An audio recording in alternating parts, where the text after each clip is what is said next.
came together in New York when these guys were much younger, and their fathers were in the forefronts. Johnny's father played with Tito Rodriguez, Tito Puente. Joe's father was one of the original saxophone players and arrangers with Machito going back about 70 years.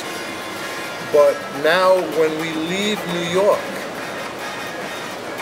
say at a festival like this, the Detroit Jazz Festival, we actually get treated on a higher level than when we play at some of the places in our own backyard. That being said, when we leave the United States, as much as we love our country and all the great things, we go to Europe, we go to South America, we go to Asia. It could be a third world country in Asia, a third world country in South America. We get treated like royalty. They respect this music so much more than they do. It's basically, they treat us like if it was the Palladium in 1957.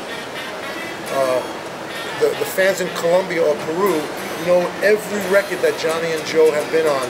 I was recently there with another band a couple of weeks ago, and people came up to me with pictures from 20 years ago wanting me to sign. This doesn't happen hardly at all at the clubs in New York. And then forget about Asia, the respect that we get over there. So the music's not taken for granted like it is here. In those countries, I mean, they flock to see and listen to the music and see the band, you know, which doesn't happen here.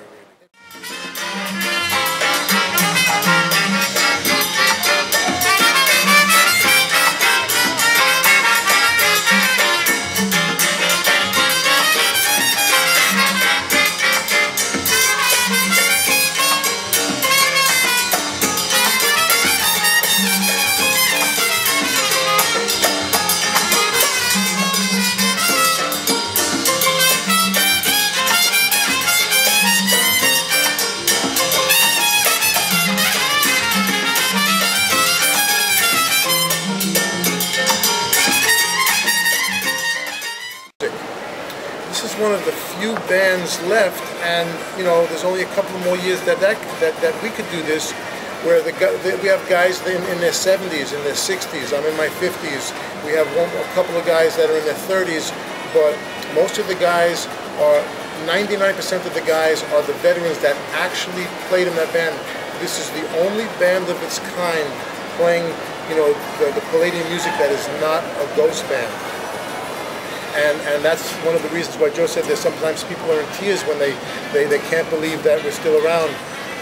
And these are the guys, I was there for 25 years, but these are the guys that were there before me, and are probably the two most, I guess, the two biggest experts of this music in the whole world. So when other people want to bring in, you know, like their experts or their what's the word I'm saying, the musical historians in any type of situation, there's no more of an expert of this stuff than these guys, and this is not propaganda. This is actually, you know, the facts.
Where people will come in the back actually in tears with the album covers and stuff for Tito to sign, because they thought that they would never in their lives get to see him in person, you know.